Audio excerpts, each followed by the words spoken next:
alfa, beta, delta y en tanto que si son NN, las sobre el 2. Recuerden eso. Son tipos, localizaciones del pentágono que se van a unir, cada uno tiene específicamente un lugar. Cuando hablamos de NN, hablamos de los ganglios controlados del ganglio premotor. Los fármacos van a actuar de dos maneras. De manera directa, tal cual lo hace un fármaco receptor agonista. Ocupa el receptor, lo activa y produce un proceso que ya conocemos de acuerdo a la función de los receptores. Y una indirecta, recuerdan ustedes que la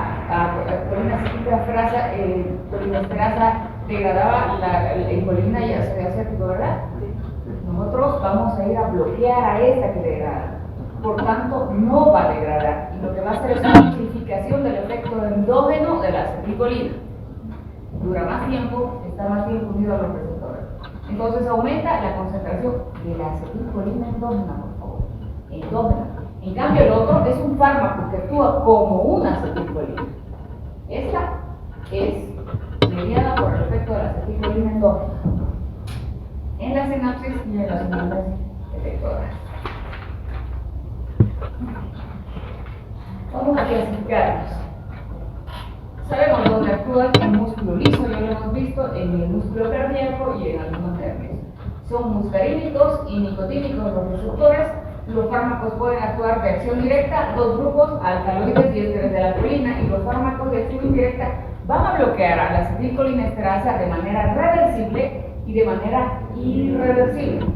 Cuando hablemos de bloqueo de la acetilcolinesterasa, vamos a hablar de tiempos, por favor.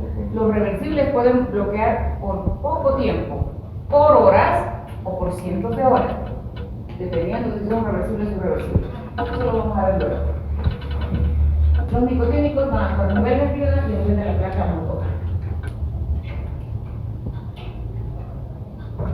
Vamos clasificando los ésteres de la colina: acetilcolina, metacolina y derivados del ácido carbámico, que están ahí en amarillo porque tiene más aplicación terapéutica. Los otros lo utilizamos más para describir la ocupación y la activación de los receptores.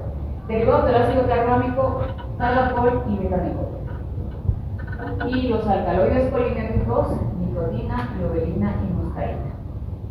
Pilocarpina está señalado ahí por algunas características farmacocinéticas que las vamos a describir luego, pero por sobre todo porque tiene mayor aplicación terapéutica. Cuando hablamos de la química, los vamos a clasificar como derivados del amonio terciario y cuaternario. Terciario y cuaternario. Para todo el tiempo, los terciarios atraviesan la barrera hematoencefálica, son lipofílicos y van a tener un efecto en el sistema nervioso central. Los otros son polares, hidrofílicos, por tanto, no tienen un efecto en el sistema nervioso central. Si lo aplicamos, lo vamos a utilizar por todos los receptores periféricos que ya conocemos. Punto 1. Entonces, estos derivados del amonio cuaternario son isómeros de lípidos, son ésteres de la colina. Son estereoselectivos. Cuando hablamos de estereoselectividad, hablamos de una molécula chiral, tal cual imagen un espejo. ¿Ya? Estos fármacos de esta estructura completa, solo una parte se une al receptor y produce el proceso de transducción y la activación y el efecto del fármaco. ¿Sí? Entonces puede ser R o puede ser S. Actualmente la tecnología es tal que solo utilizamos la porción activa, R y S, R o S. ¿Por qué? Porque esta al unirse al receptor produce el efecto. Esta al unirse al receptor puede producir más efectos adversos, no efectos benéficos. ¿Sí me entienden? Entonces actualmente la tecnología sobre los fármacos como amlodipino, ese amlodipino es purito, el que se va a unir a los receptores. En cambio amlodipino es todo. Y ese es R amlodipino que no tiene actividad, puede activar más al sistema renal angiotensino y producir retención de líquidos, por ejemplo, edema. ¿Sí me dejo entender? Entonces, a eso le llamamos estereoselectividad. Cuando es estereoselectivo hay uno más potente. En el caso de S-betanicol es 1000 veces más potente que el R-betanicol.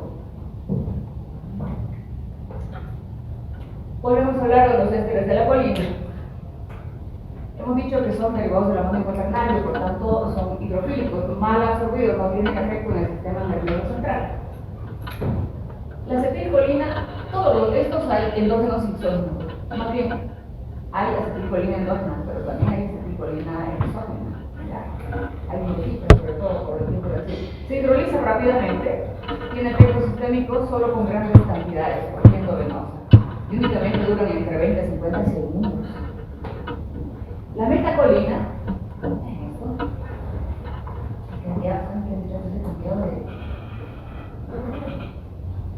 vean lo que es la metacolina y el betanecol.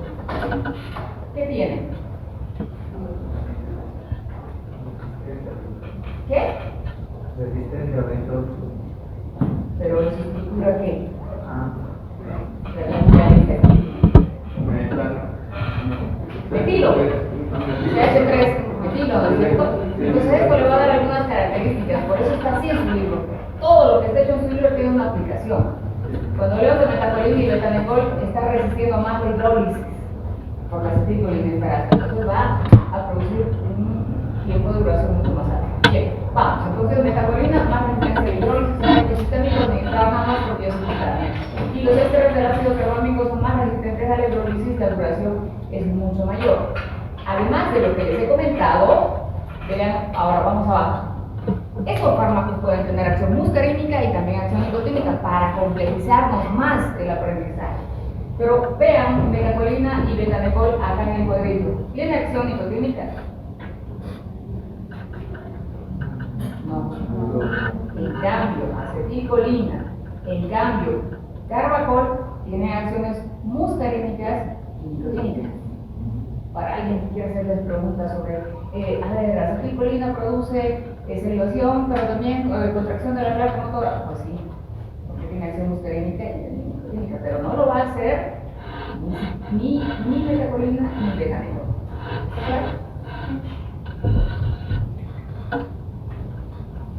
Vamos a los alcaloides. Los alcaloides, por lo contrario, son muy hipofílicos. Los alcaloides se van a absorber inclusive por piel. Son alcaloides terciarios, pilocarpina, nicotina y logrina. Ah, pues si es terciario, tiene que tener efecto en el sistema nervioso central, acabamos de aprenderlo. Se absorben eficazmente desde todos los sitios de la administración. La excreción es renal, por tanto, su acidificación facilita la excreción en el caso de que hubiera intoxicación o por nicotina, o por pilocarpina o por lorelina. El mecanismo de acción postganglionar es directa o indirecta. Directa como a través de la ocupación de los receptores y el proceso de transducción. E indirecta inhibe a la liberación de noradrenalina en las terminaciones simpáticas. Siempre les he dicho que están los dos de manera sinérgica, conectiva. Entonces indirectamente hay una inhibición de la liberación de noradrenalina, sobre todo a nivel gastrointestinal y vesical.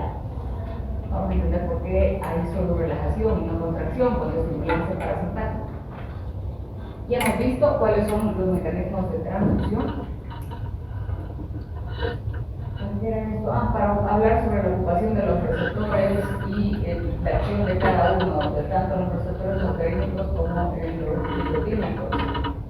Cuando hablamos de nicotínicos tenemos un pentámero, son canales con compuestos de ligandos que solamente cationes como el sodio y el potasio pueden activar. Solo cationes como sodio y potasio. Es lo que hay, un potencial de acción, un potencial posináptico excitatorio, ya he visto la espiga, luego la inhibición, y eso es lo que ocurre a nivel de la placa motora, cuando el estímulo es adecuado. Cuando el estímulo es exagerado, por ejemplo, intoxicación por nicotina, lo que vamos a tener es que parálisis clásica. Así sea nicotínico, el estímulo sobre la placa motora es tal que evita la recuperación, como hemos visto esos potenciales excitatorios y inhibitorios, no existe la recuperación de la fibra. Entonces lo que tenemos ya no es contracción, parálisis. Ahora, ¿qué va a tener mi paciente con intoxicación por nicotina? Entonces a nivel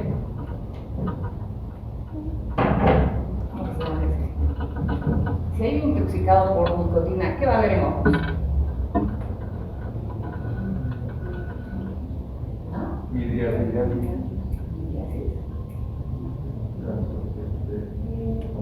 ¿Qué va a haber a nivel gastrointestinal? Aumento del peristaltismo. Relajación de esfínteres, puede haber relajación de esfínteres, incontinencia,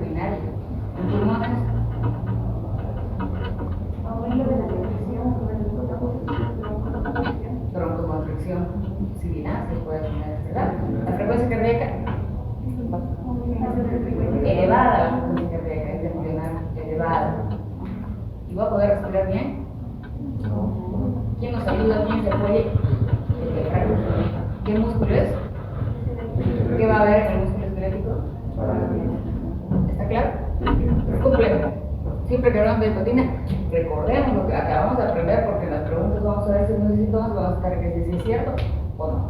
Y tenemos que ubicarnos bien. En cambio, con los muscarínicos es facilito. ¿Qué hay en ojo? ¿Qué hay en ojo? Miosis. ¿Cómo está la boca? Salivación. ¿Cómo están los bronquios? Aumentados de secreción. ¿Sí? ¿Cómo es el aparato gastrointestinal? Aumento de la actividad y secreción glandular, aumento del peristaltismo.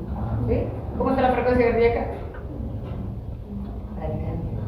M2, GI, activación de los canales de potasio. A eso me refiero cuando digo, piensen bien, la localización de los receptores se las he descrito muy bien con detalle para que ustedes puedan recordar la diferencia entre un receptor muscarínico y un receptor nicotínico.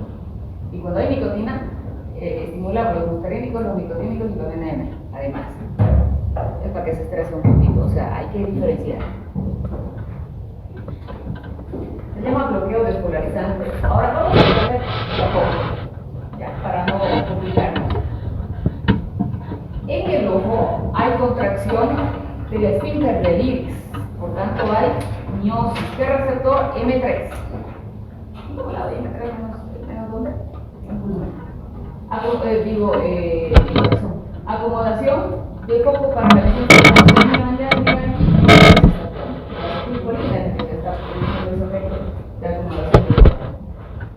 ¿Se acuerdan de esa imagen del ojo que vimos ayer? Sí. Hemos tardado más en acomodar esa imagen, el canal del stem, ¿se acuerdan? Aquí está el músculo ciliar, ¿verdad? Si se contrae esto, se abre el canal del flema. Por tanto, mejora el drenaje de la cámara anterior a la cámara posterior. ¿A través de qué receptor?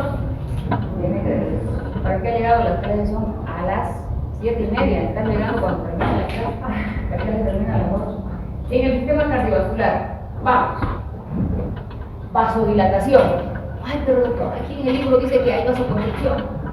¿Sí? Aquí en el libro dice que hay vasodilatación, pero se activa el sistema sistémico porque cae la presión arterial, los organismos homeostáticos son contrarreguladores. ¿Y qué hacen? Aumenta la frecuencia cardíaca, aunque sea muscarínico. Pero hay que recordar que esa vasodilatación está mediada por el factor relajante derivado del endotelio y la producción de óxido nítrico tiene un requisito. ¿Cuál? Requisito sine qua non, integridad del endotelio. Para poder producir vasodilatación, esa arteria tiene que estar integrada. Vamos, si yo tengo una aterosclerosis, una coronariopatía, una angina, y tengo placas a nivel de corazón, de las coronarias, ¿va a haber vasodilatación? ¿Qué va a haber? Vasoconstricción, ¿sí? Vasoconstricción. Entonces, ojo, no les estoy diciendo que todos los vasos van a tener vasodilatación. No, el efecto depende de la intensidad. Si le doy acetilcolina por vía parenteral, ¿qué va a tener de vasos? ¿Vasodilatación o vasoconstricción? Lean el libro, muchachos. Esta vasodilatación que les dice el libro no está, depende. Por eso no existe ningún fármaco que vaya a estimular los receptores muscarínicos vasculares para producir vasodilatación. No existe. Porque es heterogéneo el receptor dependiendo de la cantidad de fármaco, la vía de administración y dependiendo de la integridad del vaso. Esto es obvio, descenso de la frecuencia cardíaca. ¿Por qué? Porque se va a estimular en M2, M2GI, disminuye la adherencia clásica, disminuye el AMP cíclico. Recuerden que el sistema simpático aumentaba el AMP cíclico, este lo va a disminuir, pero además de eso va a bloquear los canales de potasio.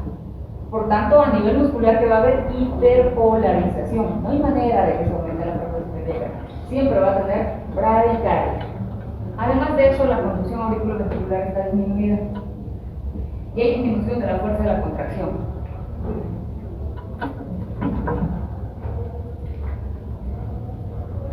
Los efectos directos, hace rato ya los hemos dicho. Aumento del flujo de potasio a través de la acetilcolina. ¿No? Disminución del flujo de calcio y disminución del flujo de la potasio cardíaco. Esto se los pongo porque LF, es el marcapaso cardíaco, estamos los que vamos a tener el después, lo vamos a ver. No conmigo. Los efectos indirectos están mediados por GI, disminución del AMP cíclico, que va a contrarrestar el AMP cíclico de los receptores de la 1 a través de EGS. Inhibición de la liberación de norepinefrina en las terminaciones nerviosas. Entonces, directo, catálisis de potasio por polarización. Indirecto, GI, disminución de AMP cíclico, disminución de norepinefrina. Y estos son las localizaciones en los órganos y la acción. Es todo lo que acabamos de comentar. En las glándulas hay aumento de la secreción glandular, salival, lacrimal y nasofaringea. En pulmones, broncoconstricción, M3, hay actividad glandular. Por eso hay, además de sibilancias, hay bronquios, porque empieza a secretar las glándulas bronquiales cuando hay una circulación acelerada. Y el aparato digestivo, aumento de la motilidad, los esfínteres se relajan. Los esfínteres se relajan. A nivel de vejiga, lo mismo. El músculo de contracción y los esfínteres de trígono, relajación. De receptor, M3. Arterias y venas, ya lo hemos comentado, ¿no? Dilatación a través del factor relajante derivado del endotelio. Vasoconstricción, efecto directo de los hidrantes. ¿Sí? Solo vasodilatación si hay integridad del endotelio. Solo hay óxido nítrico si el endotelio está íntegro. ¿Alguna duda hasta acá?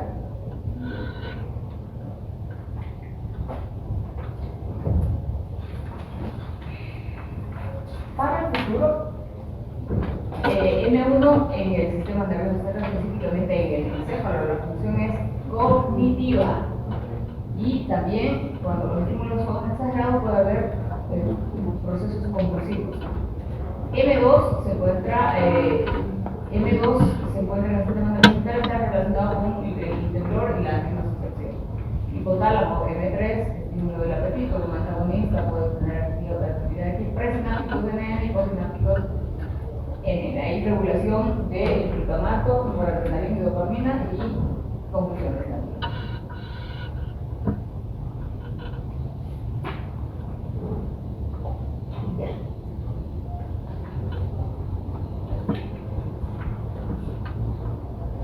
Acetilcolina, tópico, que es un fármaco, va a producir miosis durante las cirugías oftalmológicas, solución al 1%. Ahora, yo les pregunto, ¿la acetilcolina tiene un efecto duradero? ¿La acetilcolina puede producir miosis de manera prolongada?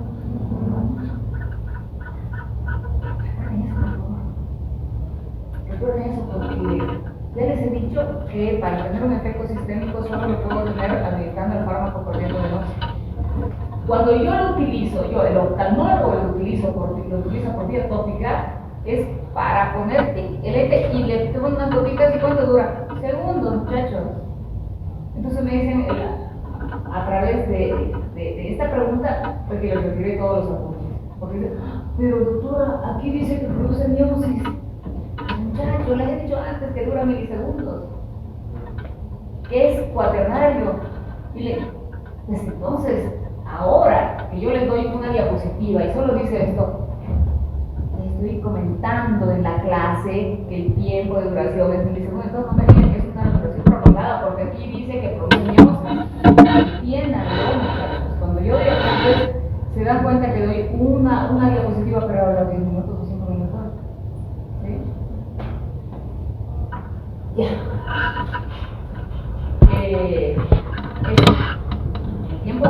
El tiempo de aplicación es segundos. Agarras, colocas el lente, te ayuda a colocar el lente y ya está. Terminó el efecto de la acetilcolina. No lo estoy utilizando para producir miosis permanente. No va a hacer eso. La teoría dice que no, que dura milisegundos. La explicación ya la saben, la acetilcolina y listerasa, por favor. La metacolina, igual que la histamina como agonista, se va a administrar para el diagnóstico de observar hiperreactividad de la vía respiratoria. No son aplicaciones muy frecuentes.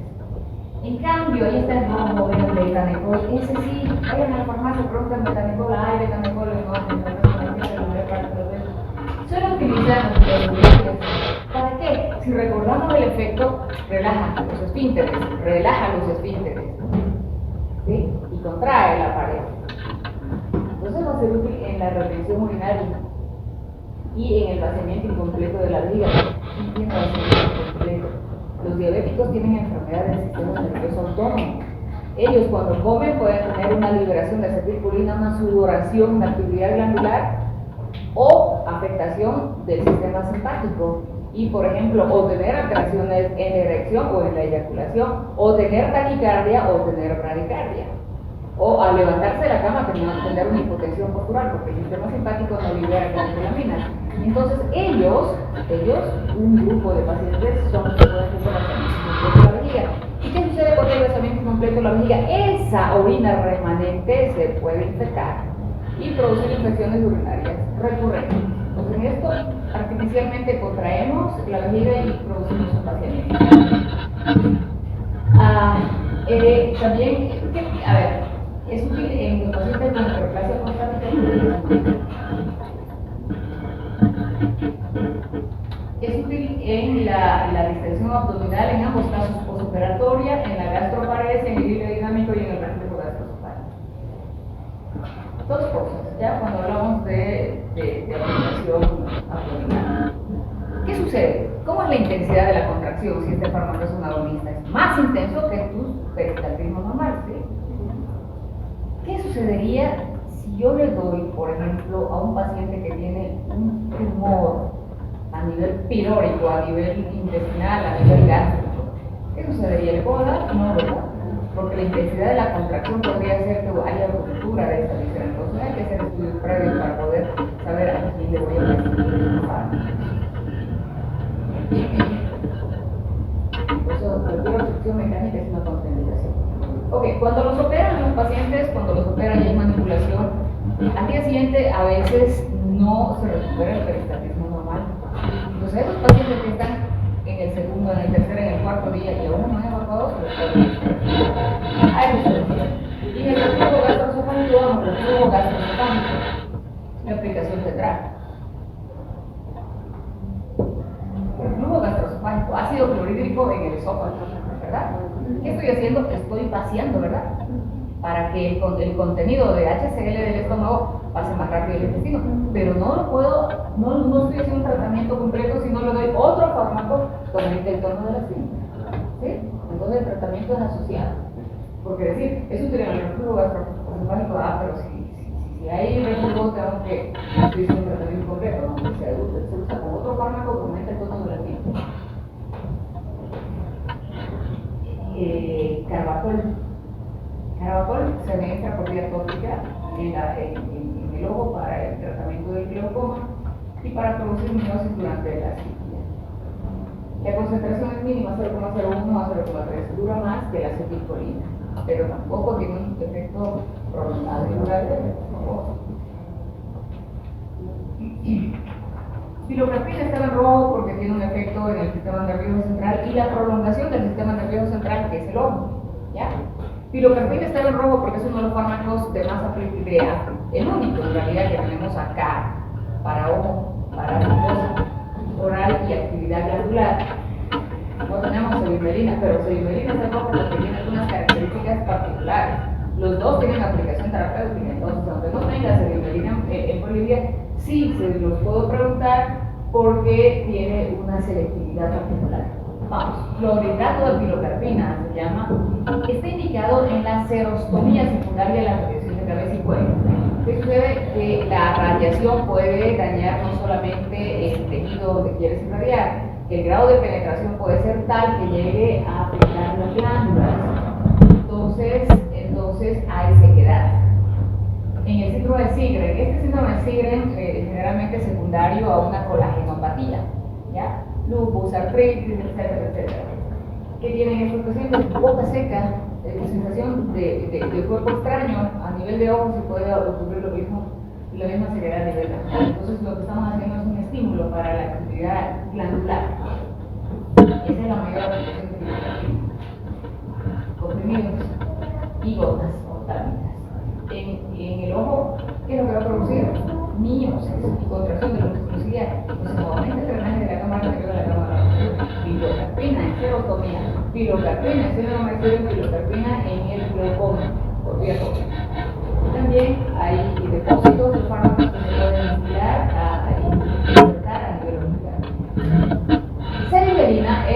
derivado tipo quinquilina de la aspirina. Tiene una selectividad, como había dicho, tiene afinidad por los receptores muscarínicos, pero no de todo el cuerpo, selectividad para poder actuar a nivel de las glándulas lacrimales y salivales. Entonces, vamos, si yo le doy pilocarpina para el SIGRE, la sequedad de las tabletas de 10 miligramos, ¿qué puede tener a nivel gastrointestinal? Por el peristaltismo aumentado, dolor abdominal. ¿Sí?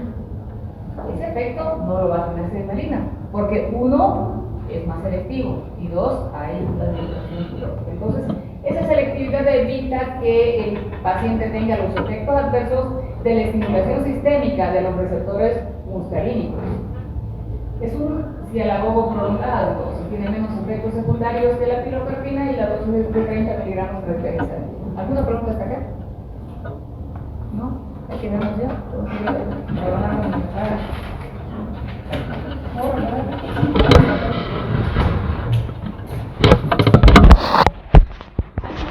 ¿Alguien puede devolver esto en el departamento? ¿Alguien que no tenga sentido?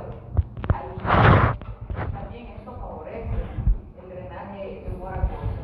Entonces, agonistas en estrés van a ser útiles en el tratamiento del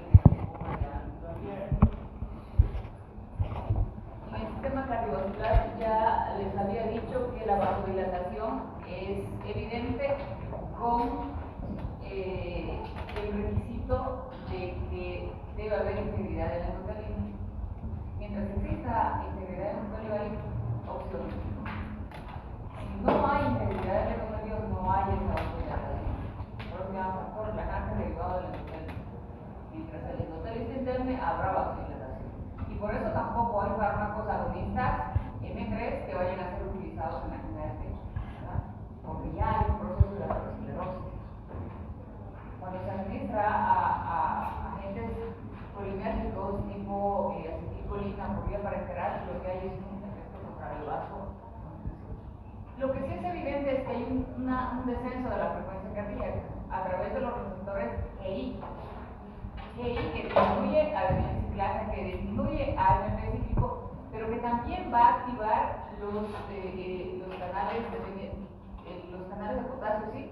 Para producir disminución de la frecuencia cardíaca. Recuerden que siempre están los dos, uno con el otro, tienen efectos opuestos. Si yo freno uno, se manifiesta más. Disminución de la velocidad de conducción auriculoventricular, a eso se llama efecto tromotrópico negativo, y disminución de la fuerza de la contracción cardíaca, efecto tromotrópico negativo. Ahora vamos a ver. El corazón tiene aurículas y ventrículos. La densidad de los receptores colinérgicos es mayor donde en las aurículas.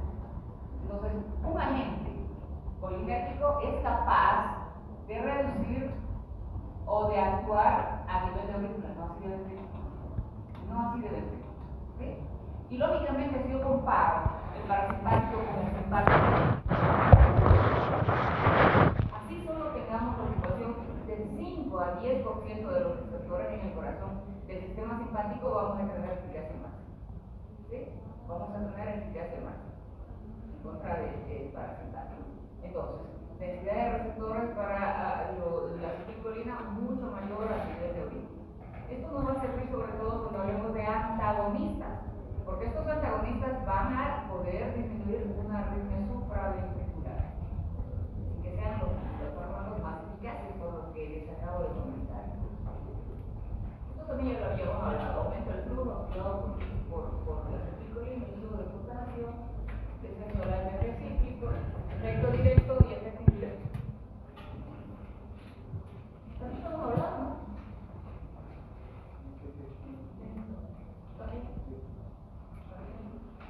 Aquí está.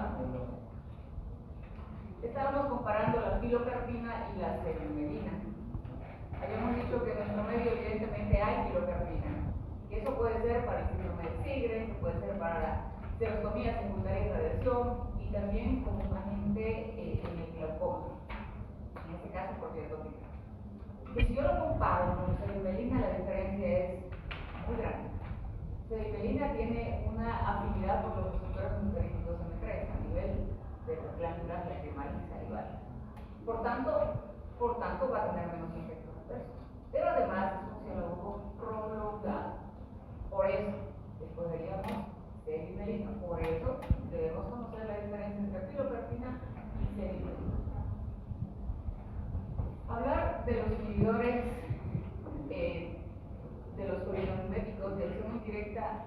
es enfocarnos en qué? En la acetilcolinesterasa. La acetilcolinesterasa. Y los grados de inhibición son diversos. Los grados de bloqueo son reversibles y irreversibles. Y de acuerdo a esto vamos a tener tres grupos de fármacos. Uno, ¿cuánto dura el efecto de la acetilcolinesterasa?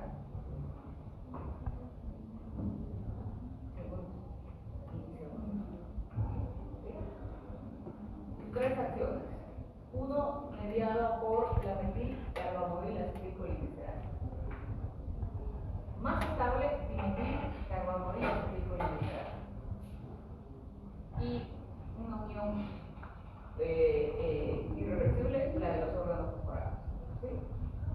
Isopropil, fluorofosfato. En el primer caso, el proceso de desacetilación va a durar segundos, en el segundo caso horas. Y en el tercero va a depender de algunos factores que vamos a comentar ahora.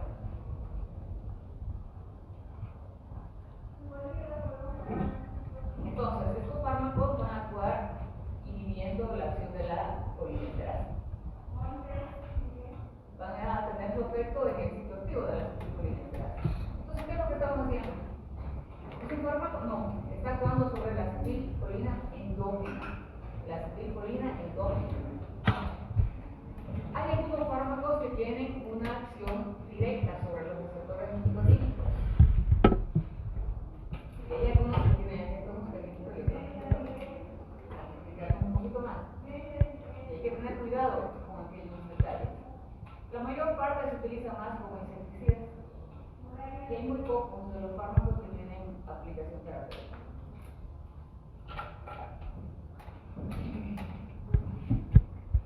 En relación al efecto entonces de la inhibición de la acetilcolinesterasa, vamos a ver que la estimulación de las respuestas del receptor muscarínico se observa en los órganos receptores autonómicos.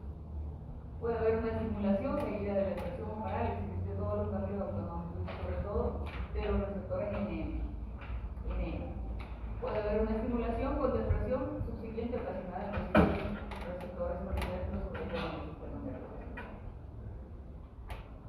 Algo más aquí. Algunos van a actuar sobre la acetilcolinesterasa, pero también hay otros que se llama butil acetilcolinesterasa, pseudocolinesterasa.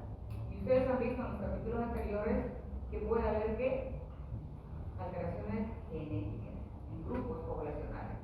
Y eso estaría en relación con el efecto NM en la acción de los anestésicos.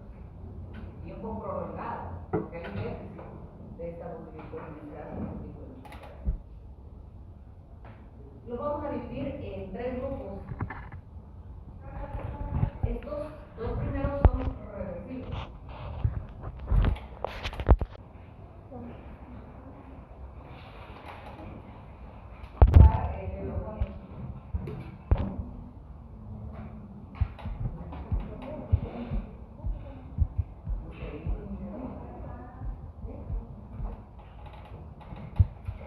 Yo lo estoy administrando por vía parenteral y voy a tener un efecto efectivamente sistémico. Por ejemplo, y no voy a ver.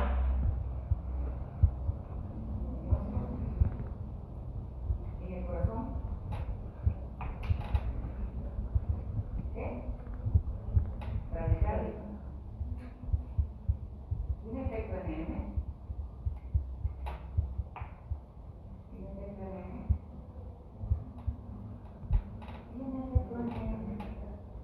De hecho, su aplicación es en la placa motor. Solo va a durar un tiempo. Pero no se olviden que puede producir estímulos muscarínicos. En cambio, los ésteres del ácido carbámico son derivados del amonio cuaternario carbamato como la neostigmina.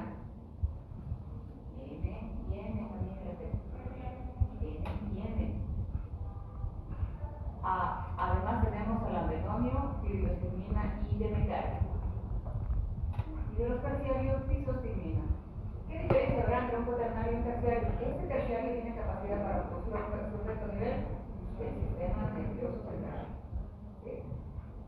¿Qué diferencia hay entre la meoxicilina y el hidroponio? Tiempo de duración.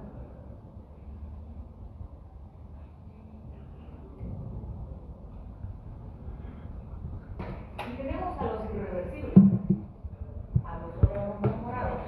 La mayor parte, como ya dijimos antes, tienen aplicación como insecticidas. Son los ésteres del ácido fosfórico, ecotiofato, sulfurofato, malatión, paratión y parazón. El gas humano.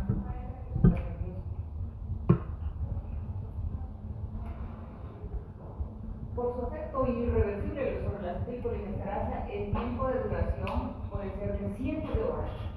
Cientos de horas. La mayor parte de estos insecticidas no se los utiliza en el primer mundo, han sido eliminados por el grado de contaminación y por el grado de afectación a otras especies, no tienen selectividad.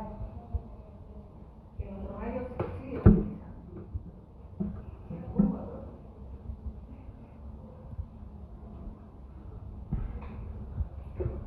Vamos a hablar un poquito de la farmacocinética. Los carbamatos cuaternarios son polares, por tanto no se van a poder absorber. Una absorción baja a nivel de piel, pulmones, conjuntiva y sistema nervioso central. Se administran por vía oral. En cambio, los terciarios, fisostigmina, tiene buena absorción por todos los sitios con excepción de la piel. ¿De quién depende el tiempo de duración? De la estabilidad del complejo inhibidor enzima, no por la vida media, no por su metabolismo, no por su expresión.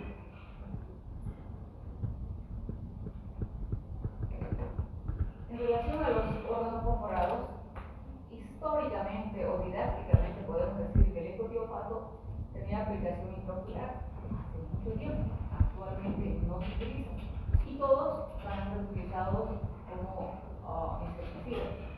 Se absorben muy bien por los pulmones, conjuntivas, piel, son menos estables en agua y tienen una vida media limitada en el medio ambiente. Es diferente que el paciente se intoxique cuando bebe del frasco o que se intoxique fumigando cuando ya está suelto en agua, porque le quita la estabilidad, ¿verdad? ¿Sí?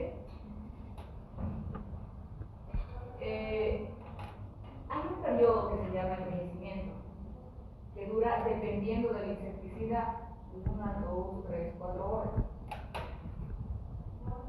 Antes de ese tiempo, en casos de intoxicación, yo le puedo dar un regenerador de la colinesterasa, que se llama pralidoxina. Y opidoxima, si quiero tener un efecto central. Pralidoxina. Ese fármaco separa la unión, si quieren, de los órganos perforados con la acetilcolinesterasa antes del periodo de envejecimiento. Por tanto, sería el fármaco ideal en la medida en la que el paciente llegue a cualquier hospital en la primera hora. Una vez que pasa el periodo de envejecimiento, 3, 4, 5 horas, no hay nada que hacer para que se separe de la acetilcolinesterasa. El tiempo del tratamiento de un intoxicado por órganos perforados será antagonista muscarino, es decir, antagonista competitivo, pero está unido de manera irreversible. ¿Cuándo va a terminar el efecto? Cuando se creen nuevos receptores. Por eso es importante evitar ese periodo de envejecimiento y administrar el antídoto específico que es la pralidoxina. Ahora, los signos y síntomas van a depender de la concentración. No es lo mismo que un agricultor se intoxique, que no ocurre porque ellos ya saben, fumigando, a que uno tome de manera voluntaria el medicamento civil. Okay. Algunos detalles como que el malatión se va a metabolizar por otras vías en productos inocuos, en aves y mamíferos, pero no así en peces y insectos. Vamos. El hidroponio viene en ampollas, se administra por vía parenteral. Como la unión es reversible y es un derivado del amonio cuaternario, su efecto es corto, 2 a 10 minutos. Me voy a adelantar un poquito. No solamente voy a hablar de la química y la estructura, voy a hablar del efecto del hidroponio. Su mayor efecto les pide que es en la planta motora. Existe una enfermedad que se llama miastenia gravis, en la cual se forman autoanticuerpos contra el receptor en la placa motora. Por tanto, este paciente va a tener debilidad muscular. Los músculos afectados son mucho más comprometidos que si están cerca de la gravedad y los músculos y de las extremidades, sobre todo superiores. Pues, ¿qué tiene este paciente? ¿Qué tiene? Debilidad muscular. ¿Cómo están los párpados? Caídas de los párpados, se llaman toses y palpebras, no puede tener movimiento mostrado. La reclusión también está cerrada. Fatiga muscular de predominio vespertino, típicamente. Entonces, ustedes tienen un paciente de estas características. Seguramente el tiempo hablará de una evolución larvada, pero también pueden tener un paciente con parálisis periódica hipoglucémica o de cualquier otro origen diferente. Entonces, lo que nosotros necesitamos hacer es diagnosticar, ¿verdad? El que tiene parálisis periódica hipoglucémica, pues dependerá de la concentración de potasio o cualquier otra nota patológica diferente. Pero cuando sospechamos de miastenia gravis, utilizamos el hidroponio para diagnosticar. Entonces, ¿cómo hacemos? Se lo administramos por vía parenteral y en escasos minutos el paciente recupera y abre sus ojos y era con los miedos. El paciente se alegra y a los 3 minutos otra vez se duda. ¿Qué hemos hecho? Diagnosticar. El hidroponio únicamente sirve para diagnosticar. No sirve como tratamiento, porque como tratamiento yo tendría que administrar un suero y una bomba de infusión a goteo continuo y permanente. Entonces, recuerden siempre cuando nos preguntamos, ¿es útil en el tratamiento de la miastenia gravis? Y les pongo hidroponio, les pongo neostigmina, menomia. Sí, acuérdense que es un derivado del amonio ternario que tiene efecto tiempo corto. No solamente va a tener su efecto a nivel de la placa motora, sino ¿dónde más? En el corazón. ¿Qué va a hacer en el corazón? Va a disminuir la conducción auriculoventricular, más en las aurículas que en los ventrículos. Entonces, hace demasiado tiempo, mucho tiempo, se utilizó el hidroponio en las arritmias. ¿Qué tipo de arritmias? Supraventriculares. No ventriculares, porque la densidad de los receptores ahí no es buena. Yo particularmente nunca les voy a preguntar, ¿el hidroponio tiene utilidad en las arritmias? Porque jamás se utiliza en ahora. Porque hay otros fármacos bloqueantes de los canales de calcio o de otro tipo, o de otro nivel de blanco como receptor, diferentes al hidroponio y con más eficacia, con más efectividad. Este dato es nada más didáctico, para poder entender cómo actúan los receptores, pero no tiene utilidad clínica. Y para mí las preguntas en el examen tienen que tener utilidad, solo para que puedan entender. Entonces el hidroponio va a ser útil en la miastenia gravis para su diagnóstico. Puede tener alguna utilidad en el hilo dinámico, pero obviamente la neostigmina no es indicado para eso. Es mucho más complejo encontrar una ampolla de tensión de hidroponio que una de neostigmina. Y también son útiles en las arritmias supraventriculares. Okay. Vámonos a los ésteres derivados de los carbamatos. Neostigmina, prisostigmina. ¿Dónde tienen su acción? En los receptores muscarínicos y neurolíticos. ¿Sí? ¿Para qué lo vamos a utilizar? ¿Para qué se utilizará la neostigmina? Para esos pacientes que salen del postquirúrgico no hay profundidad intestinal. ¿Sí? Tienen hilo adinámico por la manipulación del árbol quirúrgico, seguramente. Entonces, son contados a los cuales se les puede administrar para tratar de acelerar el proceso de recuperación.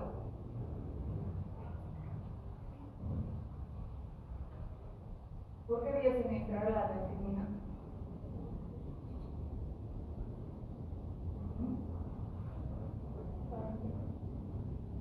¿Para qué más será útil la neostigmina? ¿Dura más tiempo o menos tiempo? Tiempo. Entonces, este es el fármaco que puede utilizarse como tratamiento de la miastenia gravídica. Filostimina y anhedonia.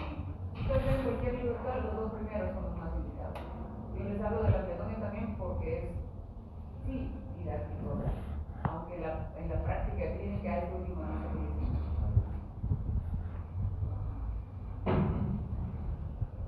El tiempo es más duradero porque depende del enlace con la enzima carbamilasa.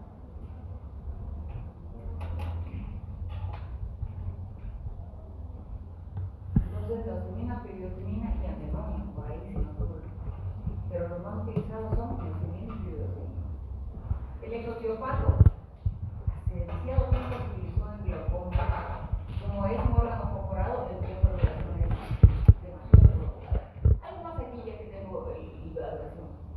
Ven ustedes, entre filostimina y piridoximina, siempre vamos a escoger el que dure más. Vamos, pensemos en que alguna de nosotras tiene miastenia gravídica. Pensemos que es un estudiante de medicina. ¿Cuántas veces tendría que administrarle la anesthesia? En 24 horas, ¿cuántas veces?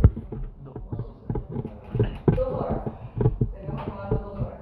¿Cuántas veces? Mínimo, unos 12. ¿Y cuál es la anestesia? 4. Ustedes, cuando duermen, tienen los ojos abiertos, contraen los músculos, entonces ¿a qué le van a dar durante 24 horas? ¿Hasta qué hora más o menos tendría que tirar? 9. Es estudiante 10, es un trabajador 6, 7. Y entonces, durante ese lapso de tiempo del día, con actividad física, pero no duerme este. y obviamente el apego al tratamiento va a ser mucho mejor con un fármaco de vida media y tiempo de duración mayor. Siempre vamos por eso, lo hemos aprendido en la práctica razonada, ¿verdad? ¿Sí?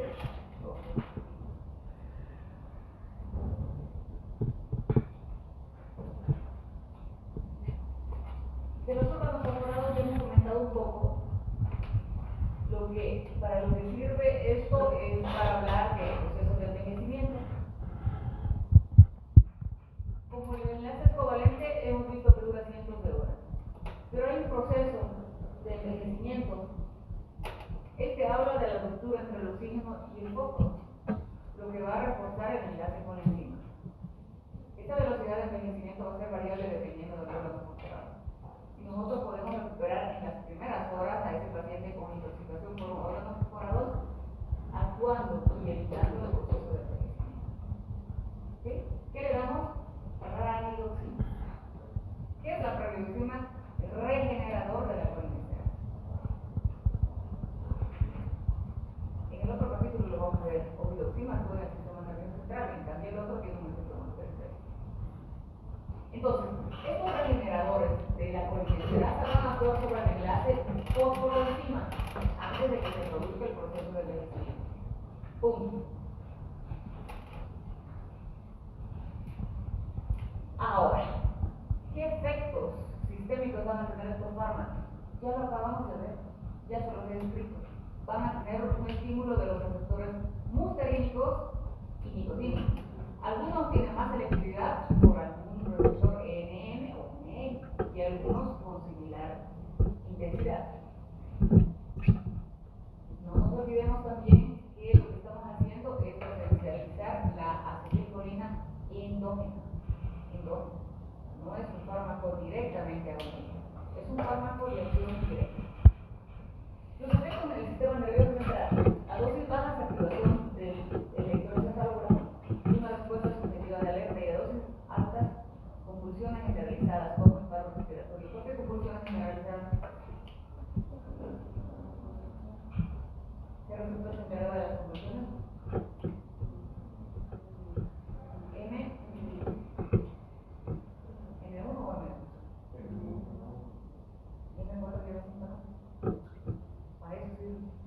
Porque después vamos a hablar de patologías de región central y los receptores.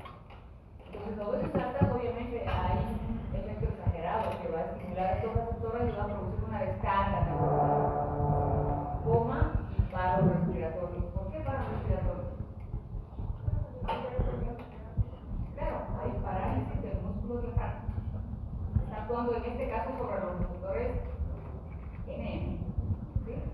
¿qué va a haber en ojo?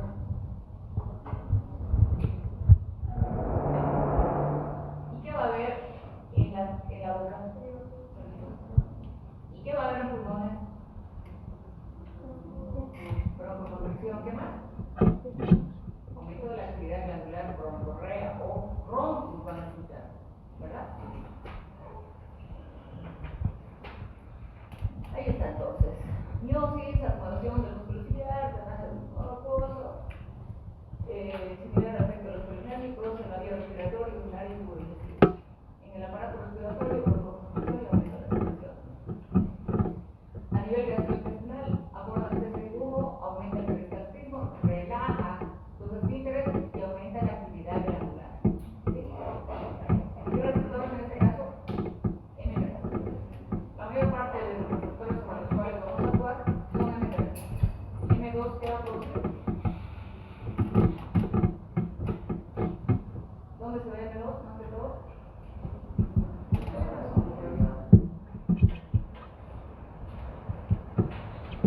En el aparato urinario es el mismo efecto que a nivel gastrointestinal.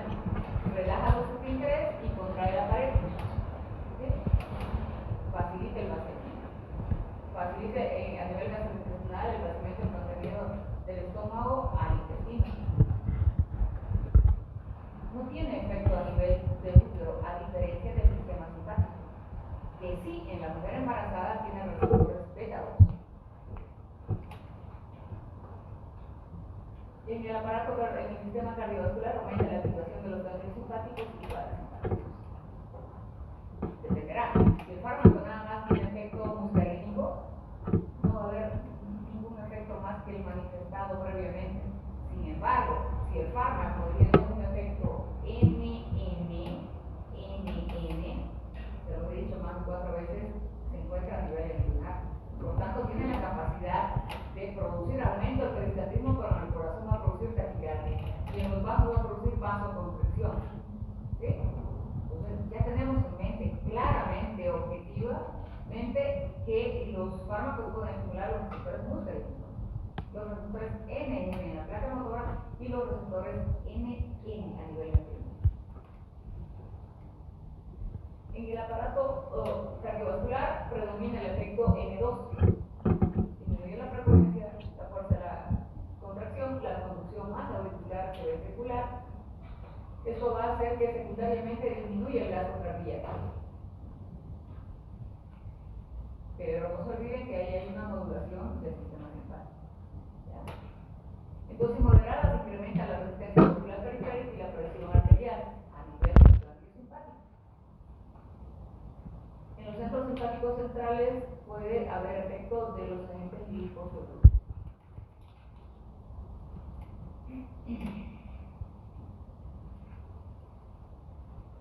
En la placa motora, cuando las concentraciones son normales o terapéuticas, llamémoslo así, hay una concentración efectiva. Hemos visto cómo se contrae, cuál es el estímulo desde los postpotenciales, la espiga y luego el proceso de inhibición, tal cual. Sin embargo, a dosis altas, cuando hay un fármaco con un efecto netamente nicotínico, va a haber fibrilación, fasciculación, bloqueo no despolarizante y parálisis. ¿Sí? ¿Cuándo puedo obtener eso? Cuando le doy de pronto una dosis de hormona o cuando le doy nicotina por vía parenteral, ¿sí? O cuando hay intoxicación por nicotina. A las aplicaciones, vámonos. Una aplicación, sobre todo en los niños, en los lactantes, es la esotropía acomodativa. Es muy frecuente en los niños ver esto, que es el estrabismo. Entonces, de alguna manera, estos fármacos, obviamente por vía tópica, pueden ayudar. En el glaucoma, porque la clase es de agonistas poliméricos, voy a enfocar los agonistas de acción directa y los agonistas de acción indirecta, por efecto didáctico, pedagógico, útil a la clase, al conocimiento de los receptores. Y les voy a decir que sí, pilocarpina tiene utilidad, que también metacolino carbacol, pero esto se administra por vía oral. Obviamente utilizaré pilocarpina porque tiene un un efecto mayor en el sistema nervioso central y la infección, lo propio de los agonistas indirectos, fisostigmina, antes se utilizó el homeopático. No tienen aplicación, pero también ese efecto es de metalio y el homeopático. Pero esto es teórico, muchachos. Yo voy a escoger un fármaco de acción directa y un fármaco de acción indirecta para potencializar el efecto buscando la disminución de la presión de los muertos. Pero lo que en realidad se hace es esto. ¿Qué le doy? ¿Se acuerdan del epitelio ciliar que produció humor acuoso? ¿Qué receptor? Le doy un antagonista beta no selectivo sin efecto anestésico, porque si tiene efecto anestésico, ¿qué va a sentir en el ojo? Una sensación como algo extraño, ¿verdad? ¿Sí? Entonces, escojo un beta bloqueante para que no se produzca humor acuoso. Ese fármaco beta no selectivo es estímulo. Le doy un diurético inhibidor de la migrasa carbónica. ¿Qué es lo que va a hacer? Cambiar el pH del humor acuoso. Y al cambiar el pH disminuye la producción de humor acuoso. Y le doy la damocros, ¿qué es la damocros? Fresco, conocimiento. La clase anterior, la semana anterior, ¿vieron? ¿Qué? Es un agonista de la prostaglandina. ¿Qué prostaglandina? Ese es el tratamiento efectivo real de lo que se hace en el glaucoma. Y se lo pongo aquí porque no quiero que ustedes se vayan con la idea de que, ay, sí, utilizamos pilocarpina con fisostigmina y no existe matrimonio. Cuando hacemos aplicación terapéutica, buscamos que el gol estándar en esa patología, el mejor efecto de los mejores fármacos, y eso se ve con un tratamiento asociado de estímulo, torso, la vida y tratamiento, para todos los efectos.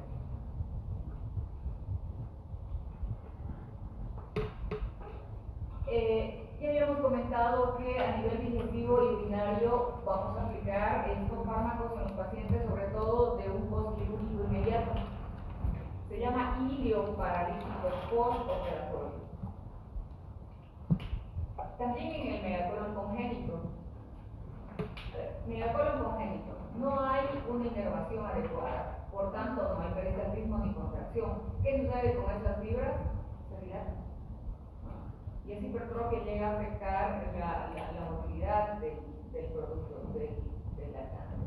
Entonces, en un intento por evitar esa dilatación y ese estreñimiento y toda la patología que con ello lleva, se pueden utilizar estos fármacos para intentar artificialmente de incidir sobre el peristaltismo. Obviamente, no, la eficacia no es el 100% por documentada. En la esofagitis por reflujo, ácido clorhídrico que sube hasta el esófago y va a predisponer el cambio del epitelio, porque ese epitelio no ha sido creado para ponerse en contacto con ácido clorhídrico. Entonces, ¿qué hay? Interferencia. Y si el estímulo continúa, puede llegar a tener el paciente que un cambio del epitelio completo. Entonces, ¿cuál será el tratamiento? ¿Qué hacen estos fármacos? ¿Qué es lo que van a hacer en la esofagitis por reflujo? Aumentar el peristaltismo y vaciar el contenido. Necesitaré un fármaco que aumente un poco el tono del esfínter.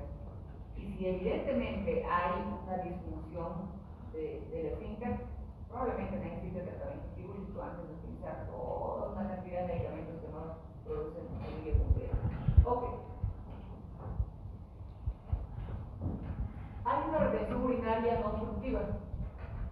Perdón, puede ser útil en la retención urinaria no obstructiva o en la vejiga neurogénica. El fármaco más indicado para eso es el betamicol. Además, me voy a preguntar, ¿la acetilcolina puede ser útil en la vejiga neurogénica? Porque sé que el tiempo de vida es corto. Y también el betamicol puede durar horas. ¿Cómo se administra? ¿Por vía oral o por vía parenteral? En este caso, subcutánea. Entonces, tenemos betamicol acá, sí, ahí también. 10 miligramos 3 veces al día o 25 miligramos 3 veces al día.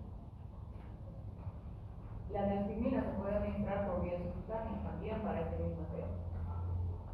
En relación a la pilocarpina y a la serimetina, ya hemos hablado mucho, ya no lo voy a volver a repetir. Este va a indicar para un efecto de la actividad glandular a nivel de mucosa, pero también va a tener un efecto a nivel de M3, gastrointestinal, a nivel de M2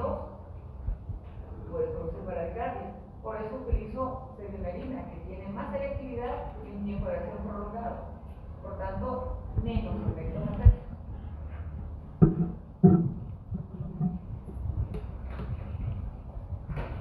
Y comentar que en el tratamiento de la miastenia gravis se forman anticuerpos, ¿verdad? ¿Sí? El 85% de los pacientes con miastenia gravis tienen estos anticuerpos. ¿Y qué van a hacer? Van a disminuir la función del receptor químico. ¿Cómo así? Van a establecer un enlace con los receptores que estimulan su internalización y degradación. Ya no estamos hablando de la están ahí. Va a originar la lisis de la membrana postsináptica distal y al unirse al receptor nicotínico va a unir esta función. Entonces, ¿cuál será el tratamiento para la miastenia gravis? ¿Qué más? ¿Qué? ¿Qué más? Un inmunosupresor. El paso 1 es dimectomía, ¿verdad? Por razones obvias. El paso 2, un inmunosupresor. De pronto tiene cáncer de receptores, quiero que se sepa. Y después, los fármacos que van a ir a contraer los receptores de NM. Ese es el tratamiento completo. Ahora estamos hablando netamente de farmacología, pero también tenemos que entender la fisiopatología. No puedo darles un concepto completo. Ok, vamos entonces, con esto voy a terminar. El hidrofonio entonces va a ser útil ¿para qué? Para el diagnóstico de la enfermedad. ¿Qué utilizo para el tratamiento? Neostigmina, piridoximina y antenónimo. ¿Sí? Antenónimo. ¿Cuál dura más? Entonces le doy un comprimido de piridoximina. ¿A qué hora empiezan esas actividades? A las 7. 8, 9, 10, 11, 12. Ya. 2 segundos. El segundo comprimido. ¿Y el tercer comprimido? Por las 4 de la tarde. Porque esa es la hora donde hay más debilidad. 4 o 5 de la tarde. Punto. No más. Porque hay que descansar. ¿Verdad? Y el paciente por mucho tiempo está estable. Bajo controles, volvemos bien, hemos mejorado. Y de pronto, a los 8 meses, otra vez sus ojitos están cerrados. ¿Qué pasó? Latense. ¿Qué pasó? Uno, la evolución natural de la enfermedad. Si es que no recibe un inmunosupresor, ¿verdad? Si no es una piridoximina, ¿sí o no? Segundo, ¿qué más? Ya los muchachos. Resistencia. Tolerancia. O la antifilaria. ¿Qué sería? Tolerancia o la antifilaria. Obvio, tiempo prolongado, ¿verdad? Sí, podría ser. Entonces, ¿qué tendríamos que hacer? Incrementar la dosis.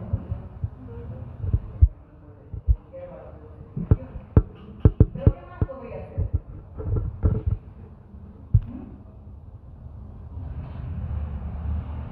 Razones, muchachos, razones.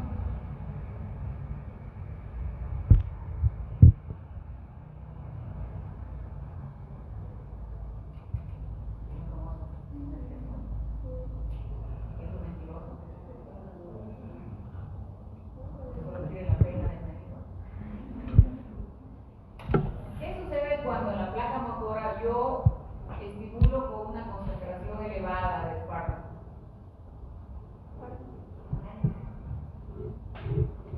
Entonces, puede que la dosis sea baja o puede que la dosis sea alta. ¿No? ¿Cómo saber?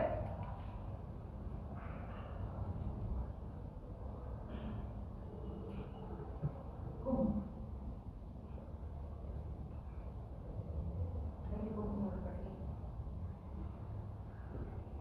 Hidrofonio, con muchachos, hidrofonio.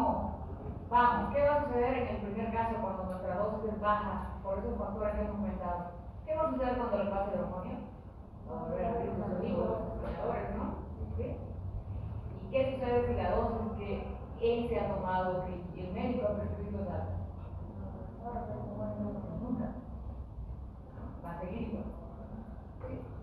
Entonces, el hidroponio sirve para el diagnóstico de la enfermedad y la evolución del tratamiento. ¿Sí me entendieron? No.